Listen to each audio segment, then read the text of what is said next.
नमस्कार, welcome to the स्वर्णिम show. आज हमारे लिए एक बहुत ही खास एपिसोड है क्योंकि आज हमारे साथ उस्ताद कमाल साबरी साहब हैं। इन्हें सुल्तान ऑफ सारंगी भी कहा जाता है। इन्होंने देश विदेश में ऑडियंसेस को अपनी सारंगी के मधुर ध्वनि से मंत्रमुग्ध किया है। He is a seventh generation artist of his lineage and we are blessed to have him here today with us. नमस्ते सर। नमस्ते, नमस्कार जी। बहुत अच्छा लगा है सर कि आज आप हमारे साथ जुड़ पाए हैं। Thanks so much for inviting me and giving me the opportunity. So to it's come and all our talk to pleasure, you. sir. But this is such a beautiful instrument. मतलब इतना सुनते ही ये एकदम सोल के strings को touch कर जाता है। इसके नाम से जाहिर है कि sarangi it's used to be known as Saurangi. Saurangi, okay. Saurangi का मतलब ये समझ लें कि आप जैसे डिफरेंट जो हमारे हिंदुस्तान में भारतीय शास्त्रीय संगीत है और शास्त्रीय संगीत में भी कई विधाएं हैं, जैसे धुरपद संगीत है, ख़याल गायकी है, ख़याल अंदाज बजाना है, ठुमरी है, दादरा है, कजरी, चैती, फोक सॉन्ग, फिल्म सॉन्ग्स, भजन, गज़ल, ये सारे तरह का संगीत जो है वो सारंगी में बजता है, इसलिए इसको सौरंगी कहा जाता है, जिसमें से भिन्न प्रकार का संगीत आप भिन्न प्रकार के, बिल्कुल बहुत ही सुंदर वाद्य है ये। और सर मतलब ये जो जर्नी इसकी है मतलब इतनी फैसिनेटिंग है कि इतनी आपके पूर्वज पर पूर्वज आप लोग, आपका पूरा फैमिली लीनियज इसमें रही है। तो व्हाट वाज, ये क्या घर पे था बचपन से इसलिए आपने पिक करा, या ये इसकी कोई कॉलिंग आई आपको एकदम से? मेरे father was the decision maker and he said कि भाई someone has to take the torch forward, तो किसी को तो आगे लेके जानी है। So I was the chosen one कि आपको इसको बजाना है। तो I was given a small sarangi. Okay. तो उस पर मैंने प्रैक्टिस किया, मेरे फादर ने भी उस पर प्रैक्टिस किया, वो फैमिली की हमारे सारंगी, मेरे बच्चे भी उस पर रियाज़ करते हैं अब छोटे। तो उस पर मैंने शुरुआत की और सारंगी को कहा जाता है कि ये इंसानी आवाज़ के सबसे ज़्यादा नज़दीक तरीन अगर कोई साउंड है तो वो सारंगी का साउंड। बिल्कुल, एब्सोल्युटली। और जैसा कि 13th सेंचुरी में बुक लिखी गई संगीत रत्नाकर, संगीत परिजात, उसमें वर्णन है एक वाद्य यंत्र का जिसको पिनाकिनी वीणा या पिनाकी वीणा कहा गया। उसका जो बजाने का अंदाज़ था वो एक ऐसे जैसे बैम्बू है, उस पर उसके दोनों जो कॉर्नर्स हैं वो तार से बैम्बू से बांध के और घोड़े की दुम के बाल का वो इस्तेमाल करते थे उसे बजाने के लिए। तो ये सारंगी के पूर्वज माने जाते हैं। उससे ही वहाँ से सारंगी की उत्पत्ति हुई, वहाँ से उसका जन्म हुआ। और आज जो इस शेप में आप सारंगी देख रहे हैं, ये इस शेप में आई 16th सेंचुरी में हैदर बख्श नाम के एक व्यक्ति हुए पानीपत एरिया में। अच्छा। उन्होंने सारंगी को ये शेप दिया। इतनी स्ट्रिंग्स पहले नहीं होती थी, जैसे कि आप देख रहे हैं। अब ये एक पीछे से एक सिंगल पीस ऑफ हार्डवुड है। हाँ जी, बिल्कुल। और इसमें बड़ी फैग्स हैं, ये बड़ी वाली खूटी, 4 खूटी हैं जो मेन स्ट्रिंग्स की होती है। और ये जो अदर स्ट्रिंग्स हैं ये सारंगी में छोटी वाली स्ट्रिंग्स से ट्यून होती हैं। अच्छा। तो ये जो शेप है, ख़ासकर ये शेप की सारंगी आपको कहीं और नहीं मिलेगी। ये बड़ी स्पेशल सारंगी, अब ऐसी सारंगी बनना बंद हो गई है। ये मेरे ग्रेट ग्रैंडफादर की सारंगी है। ओह माय गॉड जी, पुराना, मतलब इतना बहुत ही पुरानी है। और हिस्ट्री। हाँ, और इसको गज से ही बजाया जाता है। और बेसिकली इसको ज़मीन पे बैठ के आप क्रॉस लेग करके बैठते हैं जब बजाते हैं। लेकिन अब कुर्सी पे बैठा हूँ तो इस पर मैं आपको बजा के थोड़ा सा इसका तरीका बता रहा हूँ कि इसको जब आप स्लाइड करते हैं स्ट्रिंग्स पे तो इसमें से साउंड, ध्वनि जो है ना वो आप सामने वाले तक पहुँचती है। लेकिन इसको बजाने का एक स्वर बजाने का इसका एक ख़ास तरीका है, वो है कि नाखून का जो ऊपरी हिस्सा है यहाँ से सारंगी बजती है। ओके। अक्सर आप वाद्य यंत्र इंस्ट्रूमेंट देखेंगे तो वो टिप से बजाए जाते हैं, बिल्कुल बिल्कुल। जैसे सितार है, वायलिन है, गिटार है। लेकिन सारंगी को बजाने का बड़ा यूनिक तरीका है और इसको कहा जाता है कि ये बजाने वाला इसको बिल्कुल एकदम दिल के नज़दीक रखता है। हाँ जी, हाँ। तो इसमें से जो आवाज़ निकलती है वो दिल की आवाज़ होती है। तो ये जब आप नाखून को यहाँ right next to the strings रखते हैं, जो ये फिंगर बोर्ड है सारंगी का, तब इसमें से स्वर निकलता है। तो जब आप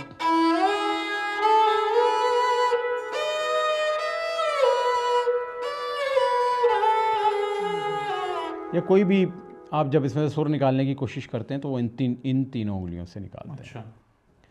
और इसमें 3 मेजर ऑक्टिव्स होते हैं जिस पे सारंगी बजती है। ये पार्ट जो है ये साउंड बॉक्स है जो गोट स्किन से ढका हुआ है, अच्छा। इसको कवर किया हुआ है इससे। और ये सब हड्डी का काम है यहाँ। ये स्ट्रिंग्स सिंपैथेटिक स्ट्रिंग्स हैं, इस पे बजाते नहीं है, लेकिन जो मेन स्ट्रिंग्स हैं ये गट्स की होती हैं। अच्छा। बकरे की आंत की तार होती हैं। ओके। ये ब्रिज है। और इस डिवाइस से सारंगी के जो ये छोटी वाली खूंटी हैं उनको ट्यून किया जाता है। अच्छा, फाइन ट्यूनिंग जो करी जाती है इससे। नहीं, ट्यून इससे किया जाता अच्छा, है। ट्यून ही इससे करा जाता है। बिल्कुल। फाइन ट्यूनिंग तो इससे करते ही हैं लेकिन शुरुआत में जो ट्यून है वो भी इससे ही करते हैं।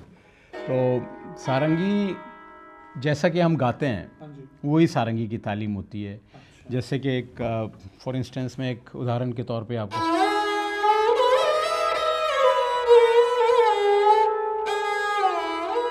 देखो सखी कन्हैया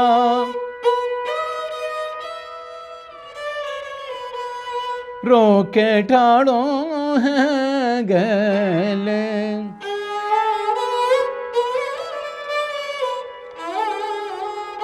पने आभरण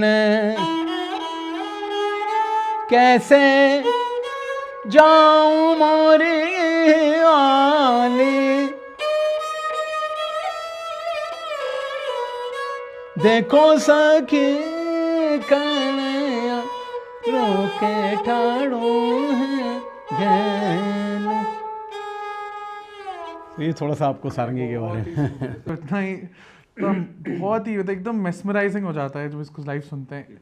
बहुत ही हमारा इतना रिच हेरिटेज रहा है, और हमें बहुत ही अफसोस की बात है कि आजकल बहुत लोग इससे मतलब बिल्कुल। मैं तो ये कहता हूँ कि जो पहले अंदाज में शास्त्रीय संगीत होता था या पहले फेस्टिवल्स होते थे, आजकल तो उससे बहुत ज़्यादा फेस्टिवल्स हो रहे हैं। हाँ जी, classical बिल्कुल, music ये के। तो और है।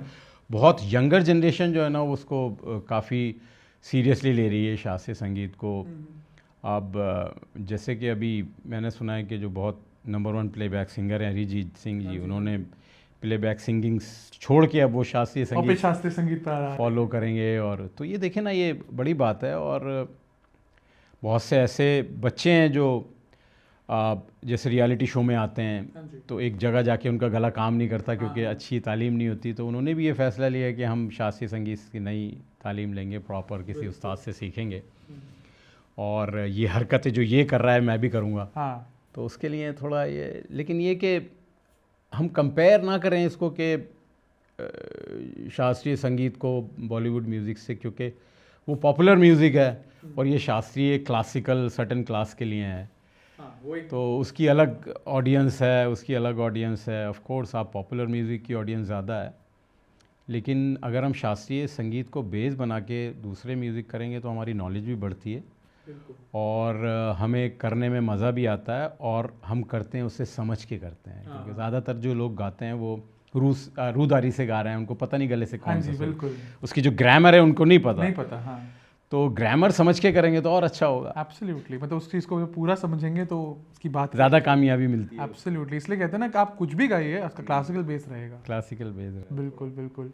तो सर इसी वाद्य से जुड़ी हुई मेरी एक बड़ी आपसे इंटरेस्टिंग बात जानने का हमेशा रहा है कि आप मुरादाबाद घराने को रिप्रेजेंट करते हैं। मुरादाबाद घराने हमारे जो बुज़ुर्ग उस्ताद छज्जू खान साहब, नज़ीर खान साहब, उस्ताद अमान अली खान साहब, जिनसे लता जी ने भी सीखा, और छज्जू खान साहब, नज़ीर खान साहब मुरादाबाद से जाके बॉम्बे में एक एरिया है उसका नाम है भिंडी बाज़ार। हाँ बिल्कुल। तो वहाँ जाके रहने लगे थे, तो उनके काफ़ी शागिर्द हैं महाराष्ट्र में, और जो लोग जब वो भिंडी बाज़ार में रहते थे तो उन्होंने उस जगह के नाम से वो घराना फेमस कर दिया, भिंडी बाज़ार घराना। वो असल में मुरादाबाद के थे, और मुरादाबाद घराने से ही उनका ताल्लुक़ था। और जैसे उस्ताद अहमद जान तिरकवा खान साहब और उस्ताद छज्जू खान साहब, नज़ीर खान साहब, बहुत से बुज़ुर्ग हुए, मेरे पिताजी, मेरे वालिद साहब, मेरे उस्ताद साबरी खान साहब। तो ये लोग ऐसे हस्ती हैं जिन्होंने अपने अपने इंस्ट्रूमेंट के नाम से उनका नाम जुड़ा हुआ है। जब आप ऐसे लोगों का नाम लेते हैं तो एकदम वो इंस्ट्रूमेंट बिल्कुल एकदम से ध्यान आते हैं। बिल्कुल। और उन्होंने हमारी जो भारत की जब आज़ादी हुई तो उसमें भी उन्होंने परफॉर्म किया, वंदे मातरम बजाया था वालिद साहब ने जी। और वो one of the first Indian classical musicians थे जिन्होंने जाके यूनिवर्सिटी ऑफ वाशिंगटन में सिखाया इंडियन क्लासिकल म्यूज़िक। और पहले व्यक्ति थे जो सारंगी और वेस्टर्न वायलिन की जुगलबंदी सर यहूदी मैंने उनके साथ उन्होंने बजाई थी। जी जी। तो उन्होंने सारंगी को सारी दुनिया में पहुंचाया और आज मैं अपने घराने की 7वीं पीढ़ी को रिप्रेजेंट कर रहा हूं और आपके आशीर्वाद से सब जगह वर्कशॉप, मास्टर क्लासेस सारंगी के ऊपर करता हूं, कॉन्सर्ट्स करता हूं और काफ़ी सिखाता हूं और लोगों की दुआएं लेता हूं। नहीं सर, बिल्कुल। आशीर्वाद अभी लेता हमें हूं। पता है कि आपका upcoming I think Oxford university में आप लंदन भी अभी जा रहे हैं। जी जी जी बिल्कुल। वहाँ पे मास्टर क्लास भी है और कॉन्सर्ट भी है ऑक्सफोर्ड यूनिवर्सिटी में। उसके अलावा और दुनिया में काफ़ी यूनिवर्सिटीज़ में मैंने परफॉर्म किया है और स्टूडेंट्स को भी सिखाया भी है और रेसिडेंसीज भी की हैं। बिल्कुल सर। और सारंगी के बारे में क्लासेस भी किए हैं और मैंने टॉक्स भी किए हैं। बिल्कुल, मतलब ये पूरा आपको दारोमदार, क्योंकि सारंगी को माना जाता है कि ये न सिर्फ इंसानी आवाज़ के करीब है, ये एक ऐसा साज है जो हमारे भारत की जो साउंड है, जो जो जो उसकी आवाज़ है और मिट्टी से जुड़ा हुआ साज है। बिल्कुल, बहुत बड़ी बात है जी। तो जैसे इसके नाम से जाहिर होता है कि जो हमारे भारत में डिफरेंट आप कहते हैं ना कि डाइवर्सिटी में यूनिटी है। बिल्कुल। तो इसमें भी 100 रंग हैं, लेकिन ये सारंगी में एक यूनिटी है। तो ये जो 100 रंग हैं हमारे भारत में, जैसे 100 से भी ज़्यादा रंग हैं और वो एक भारत को दर्शाते हैं, इसी तरह सारंगी में हर किस्म की गायकी, हर किसी के अंदाज की बजाना वो सारंगी में होता है।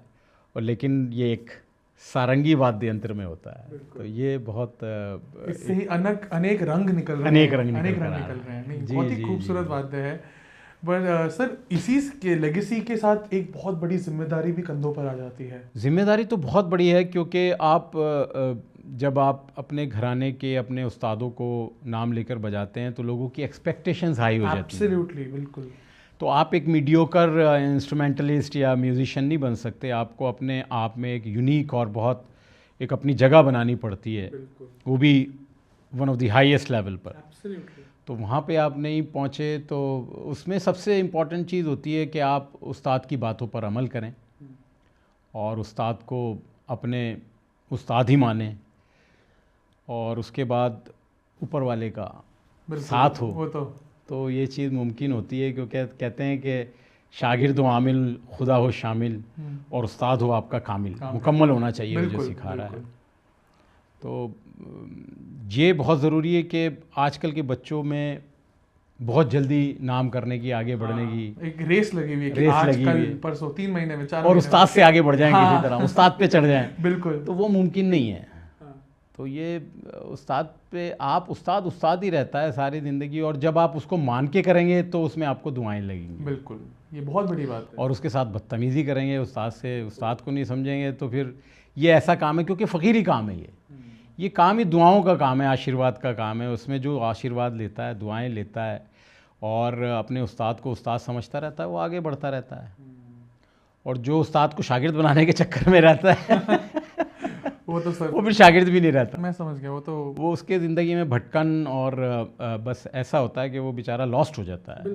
उसको सही तालीम भी नहीं होती और चूँकि सही तालीम नहीं होती तो वो चालाकियाँ कोशिश करके ये कोशिश करता है कि मैं किसी तरह अपनी जगह बनाऊं और उससे होता कुछ नहीं फिर है। वो संगीत से उनका तात्पर्य खत्म हो जाता है। क्योंकि ये ऐसा संगीत है कि इसमें जब तक आपके अंदर एक समर्पण की भावना नहीं होगी अपने उस्ताद के प्रति, या आपके अंदर एक सरेंडर की भावना नहीं होगी, तो इसमें आपको कामयाबी, वो छोटी छोटी जो कामयाबी है उसको कामयाबी समझना मेरे ख्याल है एक बड़ी बेवकूफ़ी होती है कि आप आगे बढ़ रहे हैं लेकिन वो स्थिरता के साथ आगे नहीं बढ़ रहा है, भटकन के साथ आगे बढ़ रहे हैं। तो उसमें बहुत ज़रूरी है कि आप आशीर्वाद लेते रहें, दुआएं लेते रहें। और ये नहीं कि एक वक्त तक दुआएं ली, उसके बाद जब थोड़ा बजाने लगे तो फिर बावले हो गए, तो वो फिर सही नहीं है। तो ये दुआओं का काम है और उस्ताद के प्रति सरेंडर की भावना होनी चाहिए। ये भावना के साथ आप करेंगे तो आगे बढ़ते रहेंगे। और हमने यही कोशिश की कि अच्छी तरह उस्ताद की सेवा करें, उनसे सीखें और आज भी हम रूहानी तौर पर उनसे सीखते रहते हैं। यही कोशिश रहती है कि नई चीज़ कुछ समझ आए, कुछ उनकी तरफ से कुछ आमद आ जाए, बिल्कुल बिल्कुल।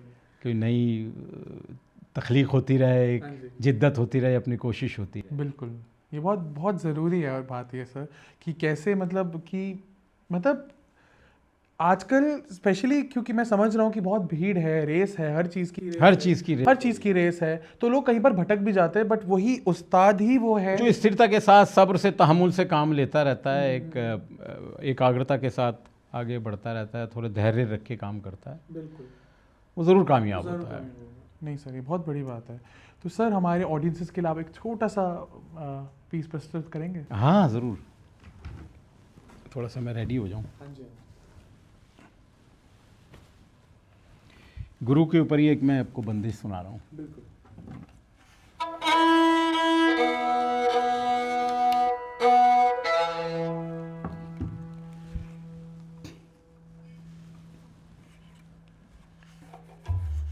नहीं, इसकी ज़रूरत नहीं है, तानपुरा थोड़ा सा। ये राग यमन पे आधारित है और गुरु को समर्पित ये बंदिश है, बड़ी पुरानी है।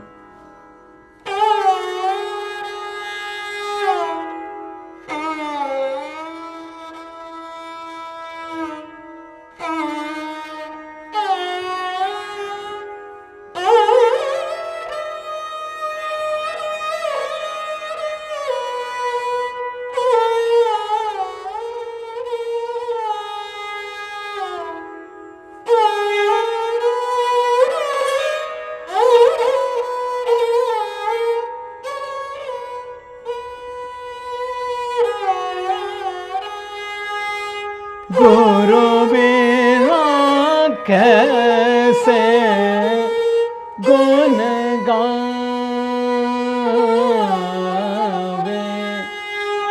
गुरु ना माने तो गुण नहीं आवे, गुणियन में बेगुनी कहावे, गुरु बिना कैसे गुण गावे।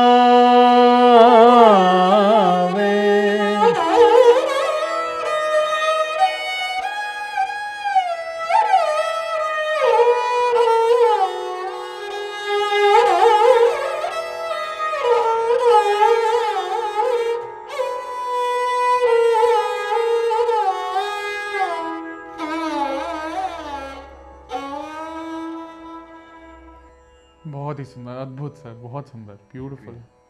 ये गुरु पे ही समर्पित थी कि गुरु बिना कैसे गुण गावे, गुरु ना माने तो गुण नहीं आवे। बिल्कुल, बहुत बहुत बड़ी बात है। शुक्रिया।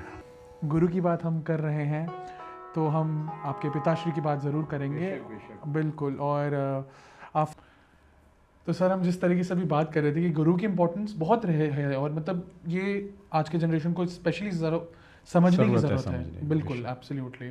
तो सर हम जब आपके म्यूज़िकल जर्नी की बात करते हैं तो हम आपके फादर की बात ज़रूर करेंगे। आफ्ताब सारंगी, सारंगी सम्राट उस्ताद साबरी खान जी की बात हम बात करेंगे। और सर कैसे उनसे ये तालीम रही? वो बड़े ही सरल व्यक्ति थे और बहुत ही ऐसी तालीम दी उन्होंने कि जो शागिर्दों को सिखाते थे वही अपने बेटे को, मुझे बताते थे। तो कभी उन्होंने कुछ किसी तरीके का कोई भेदभाव नहीं किया किसी के साथ, और कोई भी आ रहा है उसको, उनके अंदर बड़ा गिविंग नेचर था उनका, हमेशा जो आ रहा है वो खाली हाथ नहीं जाना चाहिए। तो इस सोच के साथ उन्होंने तालीम दी और यही वजह कि आज सारी दुनिया में उनके शागिर्द हैं और सब अच्छा काम कर रहे हैं। उन्होंने सारंगी सबसे ज़्यादा सिखाई और सारंगी का प्रचार किया। सबसे पहले सारंगी वादक जिन्होंने सारंगी को इंडिया से बाहर लेके गए और लोगों को बताया सारंगी के बारे में।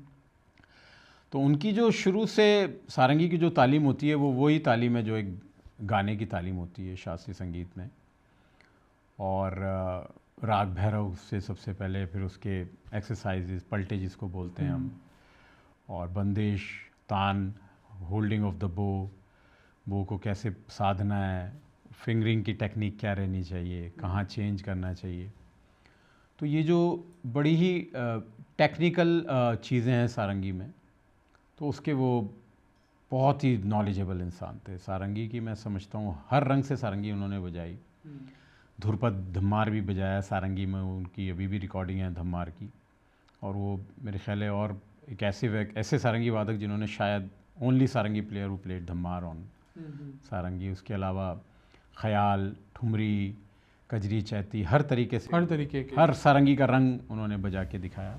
बिल्कुल। और अकम्पनीमेंट भी उन्होंने किया, तो हर घराने के जो बड़े से बड़े गवैये उनके साथ उन्होंने संगत की और हर सारंगी का रंग पेश किया और शागिर्दों को भी सिखाया। बहुत ही मुकम्मल इंसान और ख़ूबसूरत व्यक्तित्व के वो इंसान थे।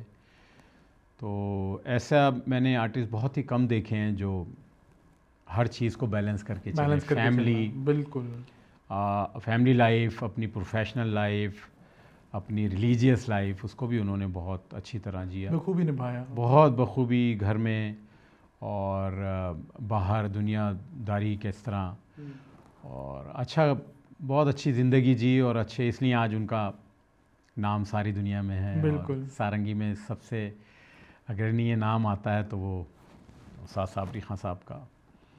और ऑल इंडिया रेडियो में ऑलमोस्ट 50 इयर्स उन्होंने सर्विस की। 50 ईयर्स जी, बहुत छोटी उम्र में वो सारंगी पे आ गए थे, क्योंकि उस वक्त आर्टिस्ट भी कम थे और वो छोटी उम्र में बहुत अच्छे ही बजाते। हाँ जी, बिल्कुल।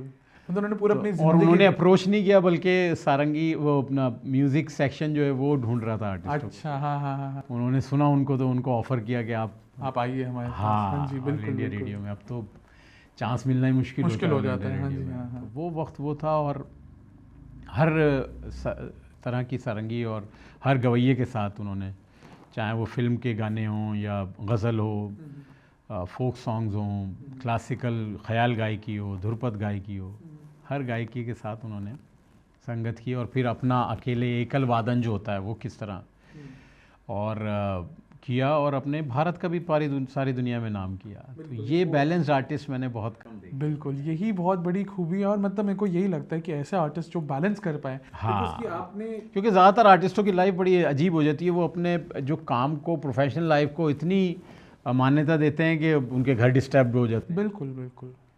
तो ये बड़ा ज़रूरी है कि सारी चीज़, हर जो पहलू है लाइफ का, उसको, हर जो एस्पेक्ट है उसको अच्छी तरह से जिया, निभाया गया, बहुत अच्छी तरह निभाया। बहुत अच्छी बात है, बहुत बड़ी बात है। ऐसे व्यक्तित्व के मालिक मैंने बहुत कम लोगों को देखा है, आर्टिस्ट, खासकर आर्टिस्ट फ्रेटर्निटी। बिल्कुल सर। नहीं सर, उनकी बात आपने ब्यूटीफुली बताई। और कैसे आपके मतलब वो लेसन्स शायद आप भी आगे क्या, मैं कोशिश कर रहा हूँ, मेरे बच्चे इसमें सीख रहे हैं अभी। नहीं, और उसमें मेरी वाइफ का भी बड़ा हाथ है, और she takes care of the home, she takes care of the family while I am not there. But दोनों का साथ में मिलके ही होता है। और मैं ज़्यादा प्रोफेशनल लाइफ को टेक केयर करता हूँ, और भागा दौड़ी में लाइफ में रहती है, ट्रैवलिंग बहुत रहती है। आप बिल्कुल देश विदेश में। इसी से मेरा जो नेक्स्ट सवाल यही था कि जो आप ग्लोबल ऑडियंसेस के सामने जो आप सारंगी को लेके गए, तो वहाँ के जो रिएक्शंस है उससे आपको क्या मतलब महसूस हुआ? बहुत अच्छा, क्योंकि जब आप ग्लोबली बजा रहे होते हैं या अपने देश से बाहर, तो आप अपने न सिर्फ अपने घराने को रिप्रेजेंट कर रहे हैं, बल्कि देश को रिप्रेजेंट कर रहे होते हैं, देश के संगीत को रिप्रेजेंट कर रहे होते हैं। तो वो आपके घराने का झंडा हाथ में नहीं है, बल्कि देश का झंडा हाथ में है। तो उसमें बड़ी ज़्यादा जिम्मेदारी होती है कि आप अच्छी तरह उसको करें और अपने देश का नाम करें। इसी तरह मुझे उज़्बेकिस्तान में मौका मिला था, जहां मैं, हाँ जी, आपका वो अवार्ड भी हुआ था, वर्ल्ड म्यूज़िक अवार्ड। बिल्कुल। उसमें 40 कंट्रीज़ आई हुई थी और हर कंट्री के अच्छे टॉप म्यूजिशियन थे, और उसमें मुझे अवार्ड मिला। मैं अपने गुरुओं का और अपने देश का, कि देश ने मुझे चांस दिया, गुरुओं ने मुझे तालीम दी, और वहाँ जाके मैं प्रेजेंट कर पाया, अपनी कंट्री को रिप्रेजेंट कर पाया, और फिर वहाँ से मैं जीत के आया। तो बड़ा अच्छा लगता है। वो बहुत बड़ी बात है कि वो बहुत जो फीलिंग है जी, इतने सारे कंट्रीज में से हमारे देश को आगे पहुंचाने का जो मौका मिलता है, मिला, वो देश की सेवा करने का मौका मिला। बिल्कुल। वो भी बहुत बड़ी एक जिम्मेदारी होती है कि कैसे आप ये दुआओं से, आशीर्वाद से, मेरे गुरुओं का आशीर्वाद और उनकी दुआएं साथ रहती हैं, तो ही मौका, कामयाबी मिलती है। नहीं सर, बहुत ही उम्दा आपने बताया इस चीज़ को। इसके अलावा मैंने सारंगी में जो काम किया, वो एक्सपेरिमेंटल काम मैंने बहुत किया। जैसे डांस ऑफ द डेजर्ट मेरी एल्बम थी, वो ग्रैमी सबमिशन थी 2006 में, सबसे पहली एल्बम मैंने की थी। उसके बाद सारंगी फंक। तो वर्ल्ड म्यूज़िक में मैंने बहुत काम किया, बहुत काम करा है जी। सारंगी को नए आयाम में पेश करना, उसमें जो नहीं काम हुआ उस पर जोर लगा के मेहनत करके उसके उस एस्पेक्ट को पेश करना। क्योंकि सारंगी को लोग समझते थे कि जब कोई मिनिस्टर कोई मर गया है कोई, तो उसको खिराज अकीदत या ट्रिब्यूट या श्रद्धांजलि के तौर पर, श्रद्धांजलि के तौर पे सारा दिन सारंगी बज रही है हाँ, दूरदर्शन हाँ, पे। हाँ, हाँ। तो एक सैडनेस से एसोसिएट कर दिया था इसे, अच्छा, कि जब आप कोई दुख में हो तो आप अपने दुख को जाहिर करने के लिए आप सारंगी बजा रहे हैं या फिर सारंगी सुन रहे हैं। तो वो सोच, वो एक लेबल जो सारंगी के साथ जुड़ा था, वो मैंने हटाने की कोशिश की कि सारंगी को डांस में कैसे पेश कर सकते हैं, फंकी म्यूज़िक में कैसे ला सकते हैं। तो उस पे उपलक्ष्य में मैंने अलग अलग एल्बम्स की ताकि लोगों को ये महसूस हो कि आप सारंगी के साथ डांस भी कर सकते हैं, खुशी के मौके पर भी बजा सकते हैं, गम के मौके पे तो बजता है, लेकिन खुशी पे इसमें कैसे इजहार कर सकते हैं, कैसे इसको व्यक्त कर सकते हैं। व्यक्त करना बहुत ज़रूरी है सर। इसी से आपसे एक छोटी सी दरख्वास्त है, एक बार ये सारंगी का ये वाला रूप दिखाएंगे? ज़रूर ज़रूर ज़रूर। मैं आपको कुछ ट्यून्स ऐसी सुनाता हूँ जिसमें आप मन से ना नाच के बल्कि शरीर से भी थिरकेंगे। बिल्कुल बिल्कुल।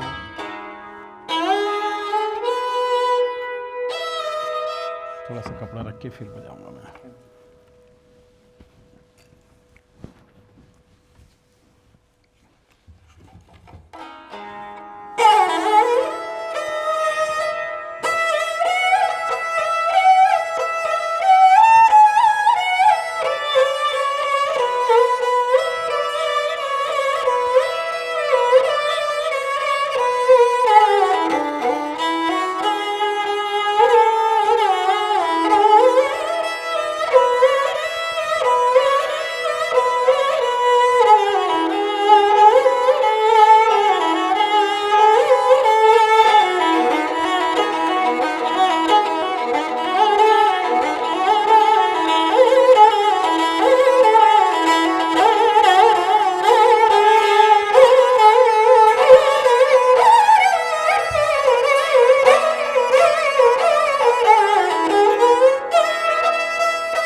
बहुत ही सुंदर सर, एकदम से झूमने का समा बन गया था एकदम। बिल्कुल आपने बिल्कुल बहुत तो ही ये ज़रा डिफरेंट अंदाज है बजाने का सारंगी, और ये आधारित रहता है अपना राजस्थान का जो फोक संगीत है, हाँ जी, उससे इंस्पिरेशन लेके मैंने ये बिल्कुल बिल्कुल बिल्कुल बिल्कुल एकदम से मैं राजस्थान की सड़कों पे गलियों में चला गया था कि कैसे वो फील जो उसकी है। मतलब हमारे अलावा मैंने जैज़ की कॉम्पोजिशंस भी की जो ब्लूज स्केल में थी, वो भी सारंगी फंक में आपको मिलेगी। उसकी एल्बम आप सुनेंगे तो। और इसके साथ साथ मैंने जी के लिए भी 2-3 गाने किए। एक था सजना में एक गाना, और उसके अलावा एक दिलदा जानी, फिर अनूप जलोटा जी के साथ एक मैंने भजन किया, वो भी बड़ा कामयाब हुआ। काफ़ी अलग अलग एक्सपेरिमेंट्स नहीं, और ये एक्सपेरिमेंट्स की वजह से ही हमारा ये संगीत जो है इतना लाइवली, इतना लेकिन ख़ास बात यह है कि जब आप ट्रेडिशनल म्यूज़िक कर रहे हैं तो उसमें प्योर एकदम ट्रेडिशनल रहें। बिल्कुल वो बात है। मैं इस बात को नहीं मानता कि आप रागों के साथ फ्यूजन करने लगें। वो जैसे कॉम्पोजिशन पुरानी बुज़ुर्गों ने बनाई हुई है, पिया बेन, ये इसी तरह से प्रस्तुत करनी चाहिए जिस तरह से ये डिज़ाइन है, बुज़ुर्गों ने इसको कंपोज किया हुआ है। हाँ, आपने कुछ नया करना है तो अपनी कॉम्पोजिशन अपने आप कुछ उस पर उसको कंपोज करके करें। तो यही मैंने किया। मैंने कभी रागों के साथ फ्यूजन नहीं किया, क्योंकि राग एक बहुत ही मैं अपने काम को बजाने में इतना नहीं डरता कि जितना मैं राग को जब मैं बजाता हूँ तो मुझे 10 बारी सोचना पड़ता है, क्योंकि उसके लॉज होते हैं, उसके नियम और कानून के हिसाब से आपको बजाना होता है। तो वो बहुत ज़रूरी है कि आप सही तरीके से तालीम लें, और कभी पुराना ट्रेडिशनल म्यूज़िक जो है, जो हमारा शास्त्रीय संगीत, उसके साथ खिलवाड़ ना करें। बिल्कुल उसके साथ फ्यूजन बजाने बैठ गए, उसके साथ कॉम्पोजिशनों को तोड़ रहे हैं जो पुरानी, वो I never prefer to do that. मैंने ना कभी ये किया ना मुझे कोई वो चीज़ पसंद है। मैं एक थिन लाइन बना के रखता हूँ कि ये ट्रेडिशनल म्यूज़िक कर रहा हूँ, इसमें ये उसको वैसे ही प्रस्तुत करना है जो उसके कानून है, जो उसके नियम है, जो उसका लॉ है। और जब आप अपना काम कर रहा हो तो एक नई कॉम्पोजिशन में करता हूँ, उस पर आधारित कुछ भी कर सकता हूँ। बिल्कुल, उसकी प्योरिटी मेंटेन करते उसकी प्योरिटी मेंटेन रखता हूँ, जो राग की प्योरिटी है, जो कॉम्पोजिशन पुरानी बंदिशें हैं, उनका जो एक प्योरता है, एक प्योरिटी है, वो ज़रूर मेंटेन रखने की कोशिश करता हूँ। नहीं सर, ये बहुत बड़ी बात है और ये बहुत ज़रूरी भी है। मुझे लगता है कि बहुत ज़रूरी है कि जो संगीत हमारे बुज़ुर्गों ने बनाया है, हमें उसको हक़ नहीं पहुंचता कि हम उसको ख़राब करें। बिल्कुल उसके नियम और कायदों को बरकरार उसको बरकरार रखें, क्योंकि हम फैमिली से आते हैं और उस ट्रेडिशनल फैमिली से आते हैं, तो ख़ासकर हम पे ये ज़्यादा दायित्व बनता है कि हम उसको ख़राब ना करें, और कोई कर रहा है तो उसको समझना चाहिए कि ना करें। बिल्कुल बिल्कुल। नहीं सर, ये बहुत इंपॉर्टेंट बात मेरी है। उनसे गुजारिश है कि वो ना करें ऐसा। नहीं, हमारे बिल्कुल आपके माध्यम से, हमारे माध्यम से ज़रूर लोगों को पता चलेगा ये बात। और सर हम इसी के साथ हम लोग बढ़ेंगे अपने रैपिड फायर राउंड की ज़रूर तरफ। ज़रूर। और वो एक बेसिकली सेक्शन है जिसमें क्विक क्वेश्चंस होंगे एंड आपके दिमाग में जो भी है आप आंसर करिए उसको उस तरीके से।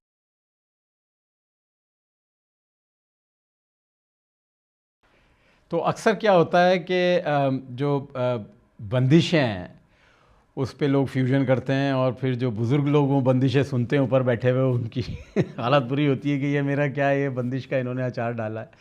तो मेरी यही गुजारिश है कि जो पुरानी कॉम्पोजिशन है, ख़ासकर जो बुज़ुर्गों की हज़ारों साल पुरानी बनाई हुई कॉम्पोजिशन है, उसको हम फ्यूजन में ना इस्तेमाल करें, बल्कि अगर हम उस पे इंस्पिरेशन लेके अपनी कोई नई क्रिएटिव कॉम्पोजिशन बनाएं, अपनी क्रिएटिविटी करें, और उसमें हम जो मर्जी चाहे, वो भी कहते हैं जी आपकी चीज़ है, आप जो मर्जी चाहे करें, लेकिन हमारी बंदिशों के साथ आप उल्टा सीधा मत करो। जो हमने कॉम्पोजिशन बना के आए हैं उनको वैसी पेश करो, उसी तरीके से जैसे हमने बनाई। नहीं, ये बहुत बड़ी बात है, बिकॉज आजकल जो उसके साथ जो गबाड़ा कर देते हैं उसका ऐसा खिलवाड़ करते हैं, बिल्कुल बिल्कुल बिल्कुल, ड्रम्स बजा रहे हैं उसके साथ, और हाँ वो एकदम गिटार उसका पे फील राग, मतलब वो हेरिटेज का जीरो खराब हो जाता जाता है, है। जो चले आ रहा है उसको वैसे ही बजाए ना जैसे आपको बुजुर्गों ने जिससे सीखना, या तो प्रॉपरली किसी अच्छे शास्त्रीय कलाकार से तालीम लें उसकी, और उसके बाद उसको वैसे ही पेश करें जो उसके कानून है, नियम है, उसका कबाड़ा ना करें। बिल्कुल बस ये बिल्कुल, बहुत जरूरी बात है। वो प्योरिटी और सैंक्टिटी मेंटेन करके रखनी है, बहुत जरूरी है। उसमें रूह रहेगी, उसकी रूह खराब कर रहे हैं आप। हाँ जी, अपनी कॉम्पोजिशन उस जैसी कोई बना ले, हाँ जी, और जो मर्जी चाहे करते हैं। नहीं नहीं, बिल्कुल बिल्कुल, ये बात सही है। और आई थिंक आर्टिस्ट्स को ये हम बिल्कुल आपके थ्रू ये मैसेज अच्छा पहुंच रहा है कि अपनी प्योरिटी ऑफ द राग, प्योरिटी ऑफ आपका शास्त्रीय संगीत को रखना बहुत ज़रूरी है। नहीं सर, इसी के साथ सर हम अपने रैपिड फायर राउंड की तरफ बढ़ रहे हैं। तो क्विक क्वेश्चंस होंगे, आप जैसे आपको लगे आप ज़रूर सर, ज़रूर।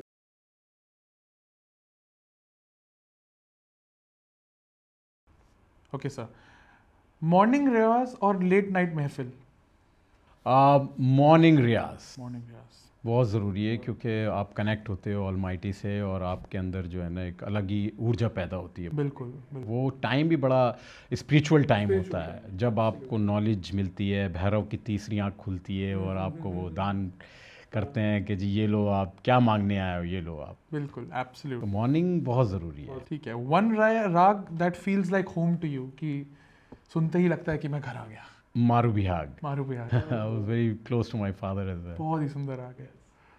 एक नॉन क्लासिकल जॉनर जिसको आपको सीक्रेटली बड़ा पसंद है?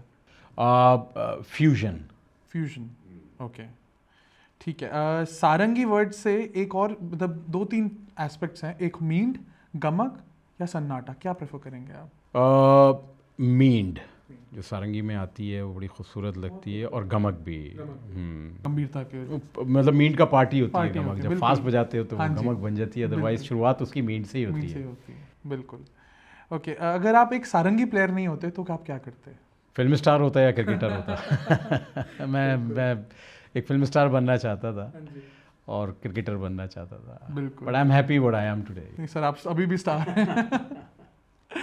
ओके, फर्स्ट इंटरनेशनल परफॉर्मेंस जिसको आप अभी भी नहीं भूल पाए हैं? With my father when I was around 15-16 in England, वो, और एक कॉन्सर्ट मैंने की थी लाहौर में, तो पाकिस्तान में, वो भी मुझे याद आती है, क्योंकि उस कॉन्सर्ट में स्टेज पे मेरे वालिद साहब ने मुझे गज़ मारा था। अच्छा। सारंगी ट्यून नहीं हो रही थी मुझसे सही से, तो उनको इतना गुस्सा आया, स्टेज पे सब बैठे हुए थे, फिर मैं वापस उठ के गया, मैं फिर वापस आया, So that was a big lesson for me, and you know, because Ustad has the ability to say anything to you anywhere. Absolutely. So that's what makes him different as well. That's what make him Ustad, a teacher. जो वो ठीक कर सके, चाहे वो stage ही क्यों ना चाहे हो। स्टेज ही क्यों ना हो, लोग बैठे हों, एक गलती पे अगर आपको इस तरह से हो रहा है, उस गलती से मैंने सीखा कि सारंगी ट्यून कितनी ज़रूरी है। ज़रूरी है, एब्सोल्युटली उसके बाद ही आप बजा पाते हो। एब्सोल्युटली। मेरी उस वक्त 13-14 साल की उम्र थी। मतलब उस एट दैट टेंडर एज भी आपको वो टेंडर एज लेसन मिल गया इतना इम्पोर्टेंट लाइफ का। वो मुझे आज काम ही आ रहा है। हाँ एब्सोल्युटली, ये तो है। ओके, एक राग जो आपको बड़ा चैलेंजिंग लगता है? बहुत से राग हैं, लेकिन रितवाई मल्हार एक ऐसा राग है जो मैं हमेशा सीखना चाहता था अपने वाले साहब से, और मैंने उससे कुछ तालीम भी ली, लेकिन बड़ा चैलेंजिंग राग है वो, मैंने किसी और से आज तक नहीं सुना। अच्छा, रितवाई मल्हार। रितवाई मल्हार जी। एक कंट्री ऐसी जिसके ऑडियंस ने आपको सरप्राइज करा हो जब सारंगी पहली बार सुना तो?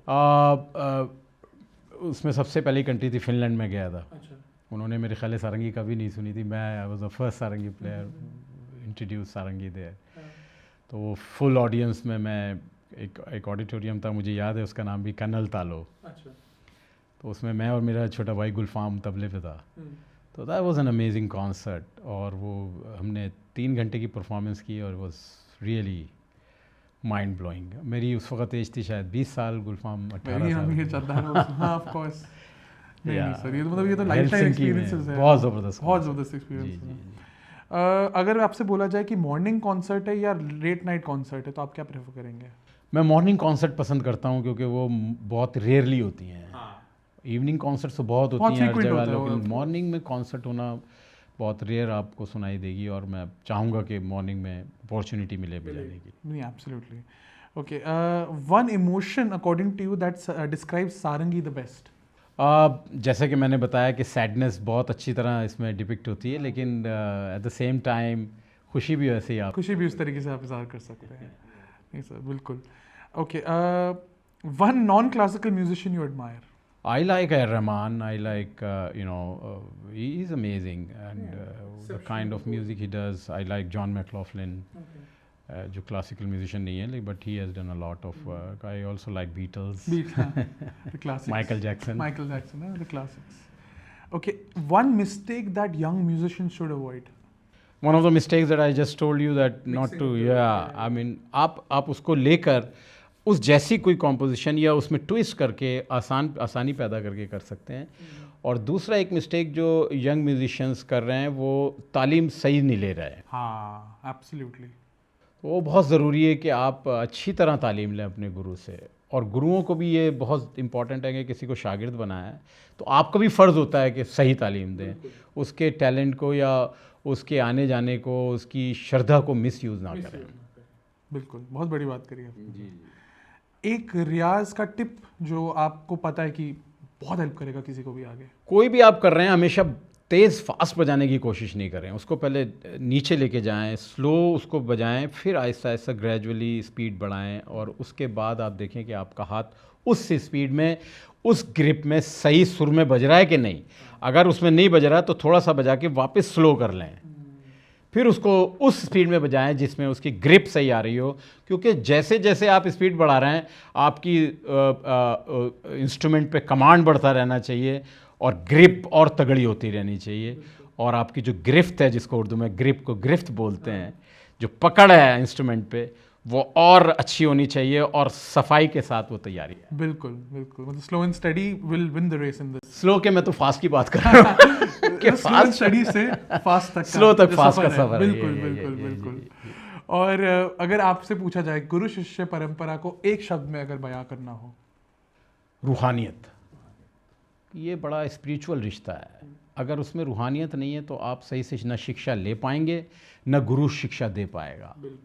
तो ये बड़ा आत्मिक संबंध है, और वो अगर आत्मा से फील करके आप नहीं कर रहे हैं गुरु शिष्य के साथ, तो कमी रह जाएगी। फिर वो उस लेवल पे आप नहीं काम कर पाएंगे जिस लेवल पे आप शायद करना चाह रहे हैं। अगर वो बात अलग है कि मैं चाह ही नहीं रहा कि जी मुझे उस पे लेवल पे जाना है, मैं तो बस थोड़ा सा सीख के 1-2 दिन सीख के और निकल लूँगा, तो वो अलग चीज़ है। लेकिन आपने अगर कुछ लेवल अचीव करना है और आपने सुपरलेटिव डिग्री अचीव करनी है, तो उसके लिए बहुत ज़रूरी है कि आप उस्ताद में घुसें, उस्ताद आपकी रूह में घुसे। उसके बाद कहते हैं नगमा वो नगमा निकलता है जब रूह से रूह का मिलन होता है। तो नगमा वो नगमा है जो रूह सुने और रूह सुनाए। ये आमिर खान साहब ने कहा था अपने कॉन्सर्ट में। तो मैं समझता हूँ बड़ी सत्य वचन है, कॉस्मिक रिलेशन है। वो नहीं होगा तो वो लेवल आप अचीव नहीं कर पाएंगे। एब्सोल्युटली सर, इसी के साथ हम अपने रैपिड फायर राउंड के अंत पर आ चुके हैं। शुक्रिया, बहुत ही अच्छा, आपने ऑनेस्टी के साथ एकदम सारे आंसर्स करे हैं। एंड सर, इसके साथ हम एक नया सेगमेंट शुरू करा है अपने पॉडकास्ट में, विच इज़ गेस द राग। तो इसमें आपसे एक दरख्वास्त रहेगी कि आप 2 छोटे छोटे पीसेस थोड़े से बजाएं और हमारी ऑडियंस गेस करेगी उसके कौन से राग हैं ये।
बहुत ही सुंदर। एक ये राग हो गया। हाँ जी। एक दूसरा बजा रहा हूँ।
बहुत ही सुंदर सर। सो ऑडियंस, हैप्पी गेसिंग। आप गेस करके हमें कमेंट सेक्शन में ज़रूर बताइएगा कि कौन से राग हैं, एंड आई एम श्योर कि आप सही से गेस करके बताएंगे इस बार। तो सर, हमने जिस तरीके से आज अब बात करी कि इतने सारे इंपॉर्टेंट टॉपिक्स को हमने टच करा और हमने बात करी कि कैसे क्लासिकल और ये जो पूरा संकलन है संगीत का, ये कैसे आपकी ज़िंदगी का एक महत्वपूर्ण हिस्सा रहा है।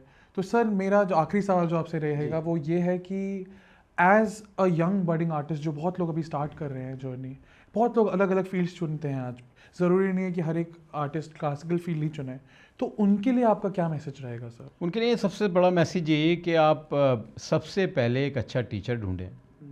जिस विधा में भी आप जाना चाहते हैं, चाहे ड्रम्स बजा रहे हों, गिटार बजा रहे हों या वायलिन बजा रहे हों, वेस्टर्न म्यूज़िक बजा रहे हों, तो उसमें सबसे ज़्यादा ये ज़रूरी है कि आप उस वाद्य यंत्र को जो अच्छा बजाता है उससे मशवरा करें, उससे सीखें और उसके बाद सही मेहनत करें उस पर, और उसके बाद बजाएं, अपनी सोच उसमें ला लें। क्योंकि पुराने बुज़ुर्गों ने कहा है कि दिखिया सरखिया सीखिया और परखिया कर्तव्य, कि पहले देखो फिर सीखो, फिर ख़ुद करके देखो और उसके बाद उसमें कर्तव्य कमाल और उसमें फ़न पैदा होता है। तो बड़ा ज़रूरी है कि इन आस्पेक्ट से गुज़र के आप वो पूरी हाँ जर्नी अपनी स्टार्ट करें आप, और उसके बाद अपनी जर्नी को अपना रास्ता लें और अपना रास्ता बनाएं।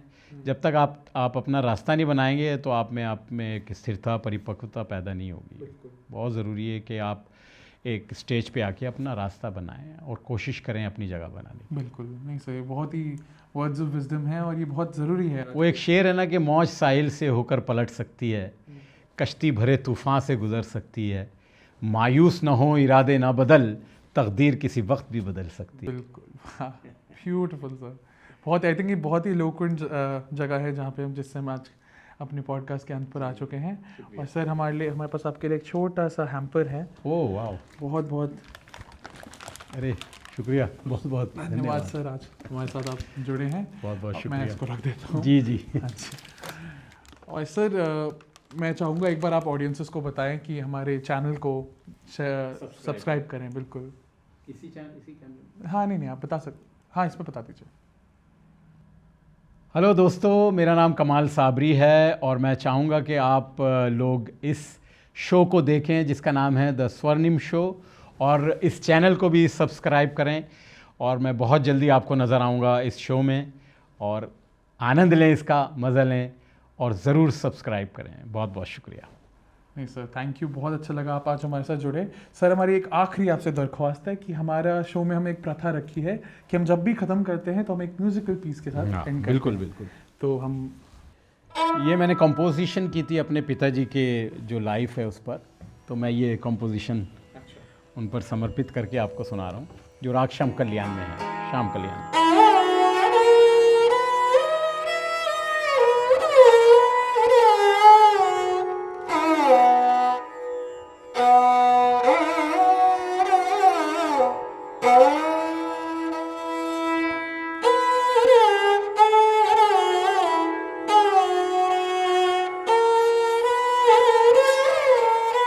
सारंगी तोरी बा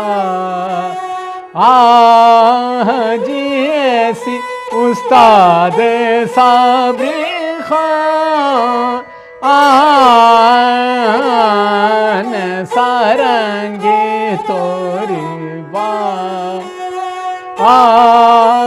जी ऐसी ऐसो तूने काम किया है, जगत ने सलाम किया है। आफताब सारंगी कहाँ आ गयो, सारंगी तोरी बा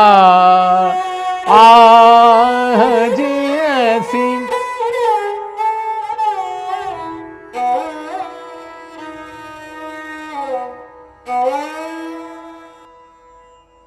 बहुत बहुत शुक्रिया सर, बहुत बहुत शुक्रिया। इसी के साथ हम आज के एपिसोड के अंत पर आ चुके हैं। हमें आशा है आपको आज का एपिसोड अच्छा लगा हो। हम इसी तरह अलग अलग आर्टिस्ट के साथ कोलैबोरेट करते रहेंगे। प्लीज़ लाइक करें, शेयर करें और सब्सक्राइब करें। जब आप सब्सक्राइब करते हैं तो हमारा बहुत हौसला बढ़ता है और हमें और मोटिवेशन मिलती है कि हम अलग अलग आर्टिस्ट के साथ कोलैब करके आप तक ये पॉडकास्ट लाते रहें। इसी तरह मुस्कराते रहिए। जल्दी आपसे मुलाकात होगी नेक्स्ट एपिसोड में। नमस्कार।